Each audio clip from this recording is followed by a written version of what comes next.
So welcome to my last segment of chronic fatigue, segment 7, if you can believe it, on treatment. This is Speaking Through the Fog, and I am Miranda.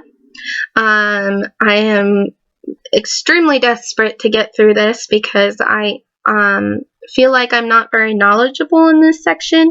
I know there's more treatments out there as far as like how like vitamins and um, different kind of holistic kind of things, and I'm not very, again, knowledgeable in that. So I might have a guest speaker later, or I might make updates to it later. So if I'm not being as complete as you feel like I could be, feel free to shoot me a message and let me know. So the ones that I am going to talk about relate to my last few segments, which is I talked about a little bit about symptoms, and I talked about possible causes, and I talked about some of the biological effects they're finding behind the symptoms. So the things that they're thinking about might be good possible treatments or antiviral medicines. And there's a doctor who came from Ireland who is set up in New Jersey who is really super famous because he said 65% of his patients after receiving 6 months of antiviral treatments were back to their not cured necessarily, but back to their previous level of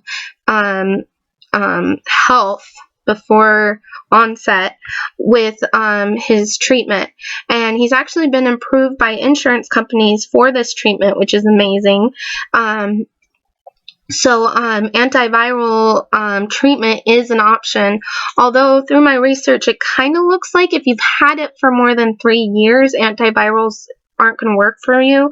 Or if you're like me who have more than 1 or 2 neurological symptoms, because usually that means your onset is pretty far, and usually by then they think maybe the virus had cleared from your system and you're just dealing with its effects at that point. The other thing is strengthening immune, helping give your immunity some support. This would be through vitamins. There are some supplements you can do. Like right now, my one of my doctors is giving me low dose naltrexone, which is a immune booster. Oh, I'm sorry, that's not an immune booster. Forget that. What it is actually is inflammation. It decreases inflammation, and that's another thing. So I talked about inflammation and immunity being a part of it. So if you help the immune system, and that'll help with the virus too, and if you decrease inflammation, helping immune system will also decrease inflammation. So these are 2 ways you can try to attack it with the recent science behind it. You can improve mitochondrial energy or your metabolism.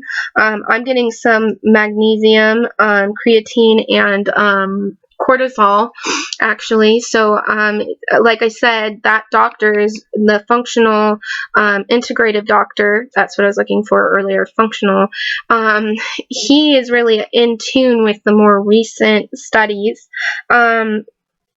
Stimulant medicines to help with fatigue, like Provigil, Nuvigil, which actually made me really sick and lowered my blood pressure and made me faint.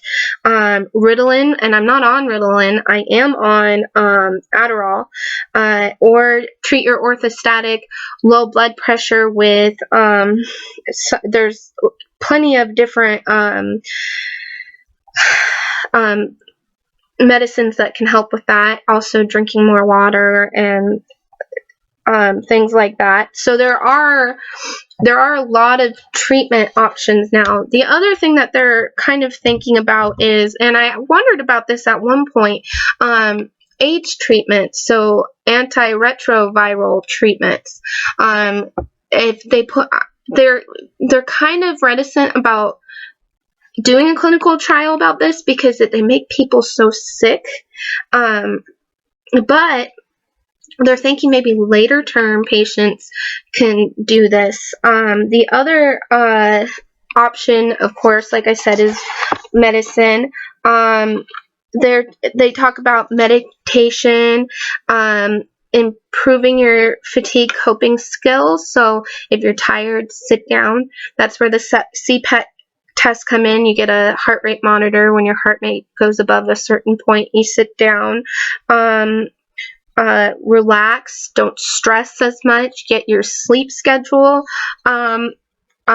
set, go to bed at a certain time, wake up at a certain time, get out of bed at a certain time, get dressed, which is only really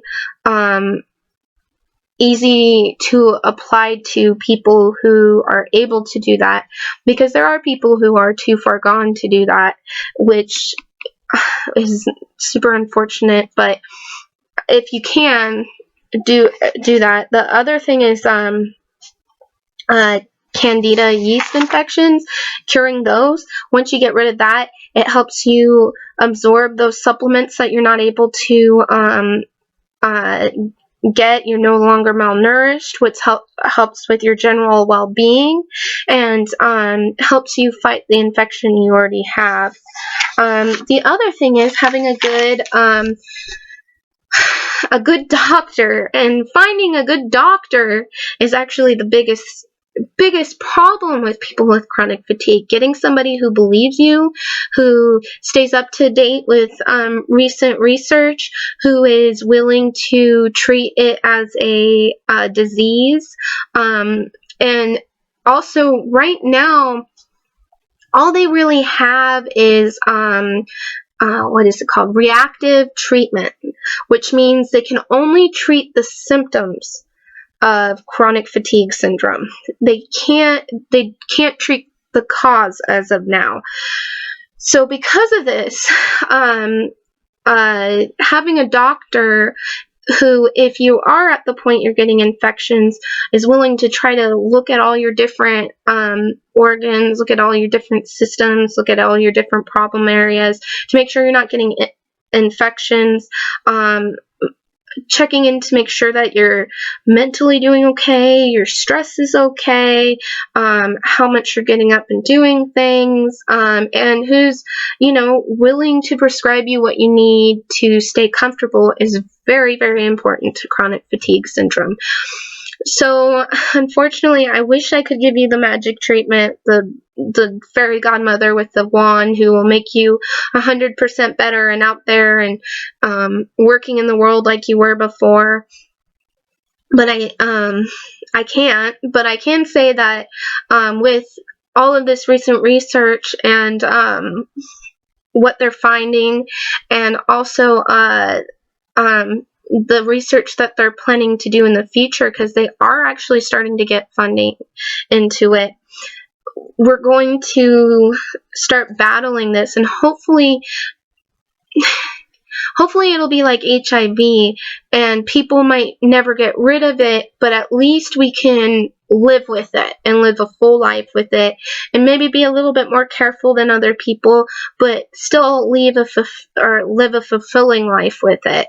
And hopefully we can remember our brothers and sisters beforehand who got really, really sick and didn't have the doctors listen to them, and just like have this beautiful feeling of we're actually getting cured, and just it's all in the past. And I'm really loving the medical advances now, and the understanding and the drive to get this cured, because it actually seems like doctors in the medical community are really making advances. So that's the kind of the last segment in chronic fatigue. Like I said, I will probably have one more little half segment before I move on to other things. Just going over some like little statistics and some other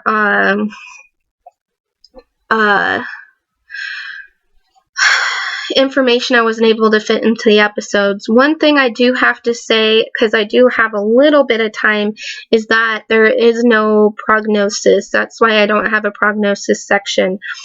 I don't know, they don't know very much about how this disease progresses. Some people have it for a short amount of time. Some people have it for a long amount of time. Some people recover. Some people stay the same. Some people get worse. When they get worse, sometimes it takes 30 years to get worse. Sometimes people get worse right away. So they don't know when you get diagnosed with this, they can't say you have 3 months. They can say, well, this is where you're at and this is what we can do. And if you look up chronic fatigue syndrome online on websites, in medical papers, they really avoid prognosis. Like, they don't say prognosis unknown. They don't say, we don't know how it degenerates. They just don't talk about it. And I think it's because they don't really want to say they don't know. So that's why I don't have a prognosis section. I have theories, and I do know there are a couple articles that say if you've had it for a long time, if you have depression and other piggyback symptoms that come with it, actual clinical depression, if you have too many neurological symptoms, and if there was one more thing, if your symptoms seem to be degenerating in a rapid rate, like it actually looks like it's degenerating, then you probably are never going to recover from it, at least now. So that doesn't look very good for me unless they start getting some better treatments. So I hope you enjoyed my chronic fatigue section. I promise I won't go so deep into anything. This is something really important to me because I have it, and I feel like the chronic fatigue community needs to have more videos like these breaking it down and explaining it. So I hope you liked it, and keep watching. Like my video, subscribe to my blog, subscribe to my channel, or go to my fundraising site. And I thank you for watching.